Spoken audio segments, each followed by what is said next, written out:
Hey, welcome back.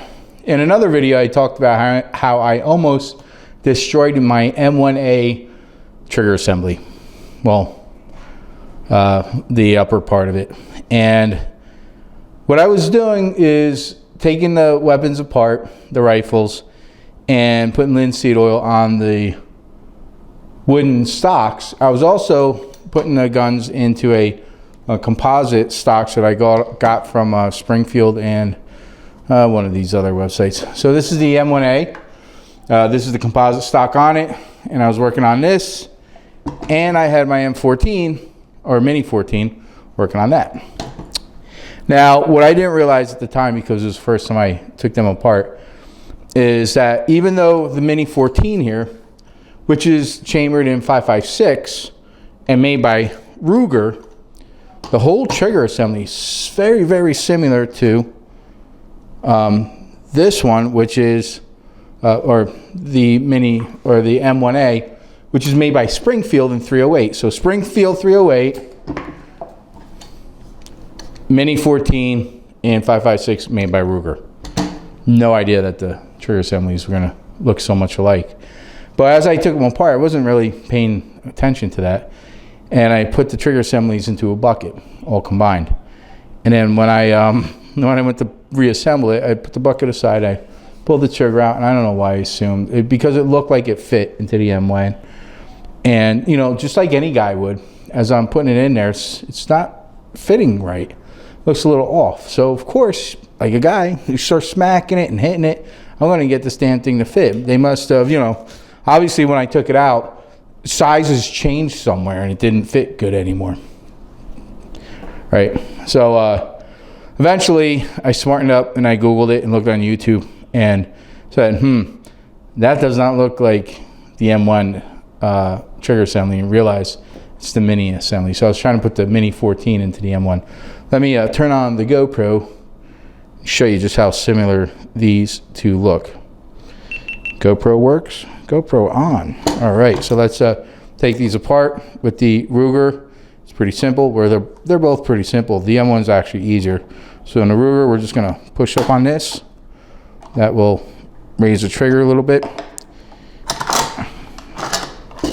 Yep, there you go. And I probably should have checked to make sure these guns were unloaded. So it comes off that simple. Trigger assembly. Let me show on the GoPro. So this is the Mini 14 trigger assembly. Where they're both pretty simple. The M1's actually easier. So in the Ruger, we're just gonna push up on this. That will raise the trigger a little bit.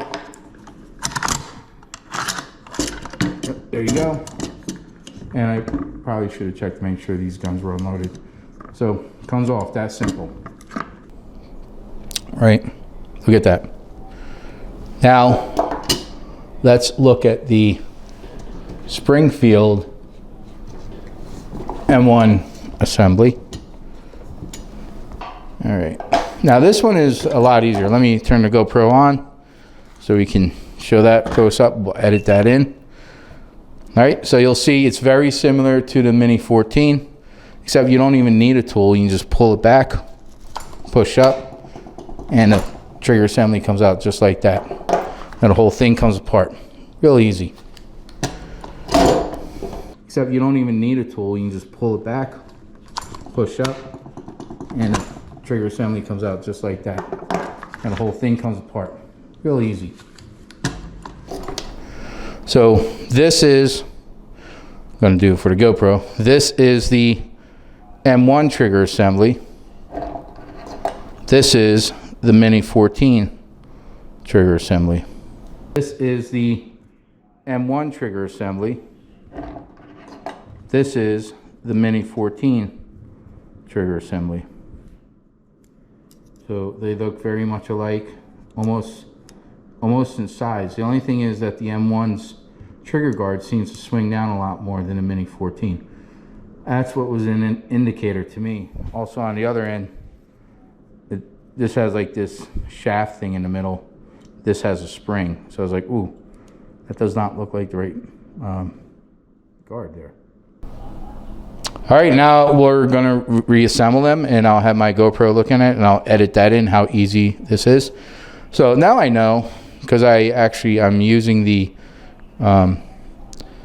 stainless steel Mini 14 trigger stuff here. So I know that this is the Mini 14 or the M1 trigger stuff here. So I know that this is the Mini 14 or the M1. So very easy. We'll place the stock right on top. Now there's a groove in the side here that fits into a groove on the upper. If I put it the right way, you could actually feel where that groove's going to fall into. All right, and it fits right in just like that. Easy part. Trigger comes down, trigger guard, and just go. There you go. And the M1 is assembled. Mini 14, did I just call it M14? We're going to put the stock on the Mini 14, same as the M1. This also has some grooves. So we're just going to find it in the upper there.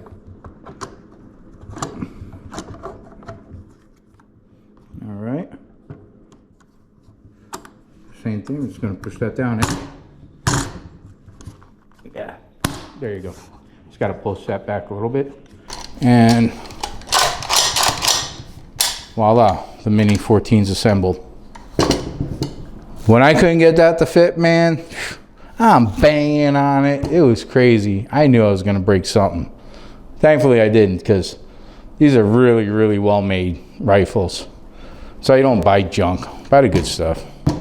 I know some people argue about both of these weapons being good, but they both stand the test of time. So I'm going to go with, they're pretty good quality. Ruger Mini 14, 5.56, and a Springfield M1A in 308. Man, it's hot. We're in Arizona. It's June, and the air conditioner, it's just turned it on and got home from work. But anyway, before I profusely sweat, I'm going to end the video now. Ciao.